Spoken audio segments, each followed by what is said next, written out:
Hello guys, in this video, we are going to solve the problem involving integer.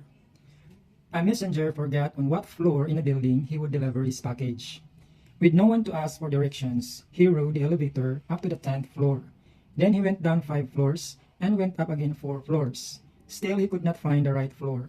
So, he went up again 6 floors, then down again 3 floors, and decided to stop for a while. On what floor did the messenger stop? So since the problem guys is asking about what floor did he stop, so we're going to use a number line to represent an elevator. Okay, so here is the number line. So we will start at the 0 where the messenger began to went up to the 10th floor. So we will start here from 0. So gikan diri sa 0, paingon siya ngadto sa 10th floor.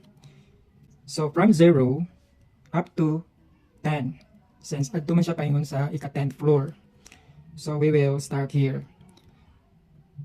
So 1, 2, 3, 4, 5, 6, 7, 8, 9, 10. So dining napita siya kutob. Okay. Pag human na guys, abot siya diri sa ika-10th floor, ni down na pud siya. Okay. Or ba ni siya katultol ba? So he went down 5 floors. So, gikan diri sa ika-10th floor, pali 5 floors ang iyang naugan. So, start na diri. So, 1, 2, 3, 4, 5. So, naniron siya dinhi. Okay, so dinhi siya kutob. So, karon naani siya sa ika-5th floor na. Kaya nanaog man siya gikan sa 10th floor, hinaog siya paingon balik ka 5. So, naana ni siya karon diri sa ika-5th floor, guys. Then, human na, nibalik na siya sa babaw. So, bali ika-4.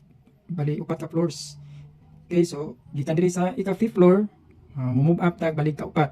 Kay 4 floors man ang iyang sakaon. Okay, so 1, 2, 3, 4. So dinhira siya kutob. Okay, so hay man niron siya dapita. Naana siya sa ika-9th floor na. Then wag gyapon niya nadumdumi. So ni kuan na pud siya. Ni saka na pud siya. So kay wa man siya kadumdum pa, so bali musaka na pud siya paingon sa babaw. Bali ang yang sakaon bali unom ka floors. So mag-start ta diri sa ika-9th floor guys. Di kundi siya ni hunong. So bali og unom ka floors ang yang sakaon guys. So gikan diri sa ika-9th floor bali maghihaptag unom. So 1, 2, 3, 4, 5, 6. Okay, so dinhi siya mohunong sa ika-15th floor. So naa na meron siya sa ika-15th floor. Still wa gyapon niya nadumdumi. Basta na niya i-deliver yung package. So, naka-decide siya nga mo down. Manaog na lang po siya. So, manaog siya balik 3 floors. So, gikan diri sa ika-15th floor, bali mag-count tag ika-tulo pa yung sa ubos. So, 1, 2, 3. Okay, so din ni-stop na siya guys. So, ni-stop na siya din ha. Wala na siya nanaog, wala po siya ni saka. So, diha na gid siya ni-stop. So, ang pangutana, asa naman na siya karon nga floor. So, ang tubag, naa na siya sa ika-12th floor. So, naa na siya dinhi. So, that's the answer guys. Okay, so kung atong i-check guys, so ano siya, so bali sa ika 10th floor man siya primero no, musaka. So gikan diri sa 0 paingon nato sa ika 10th floor. So bali kay pasaka man na guys, so positive 10. Okay, so positive 10. So dinhi positive 10. Pag human to kay mga punto sa kadumdum, so bali ni naog siya balig 5 ka floor. So kay ninaog man paingon mas ubos, so that's negative 5. Okay? Then human adto pag naog niya, ning saka na pud siya balik guys. Balig ika-4 ka floor. Bali 4 ka floors inyang gisakaan.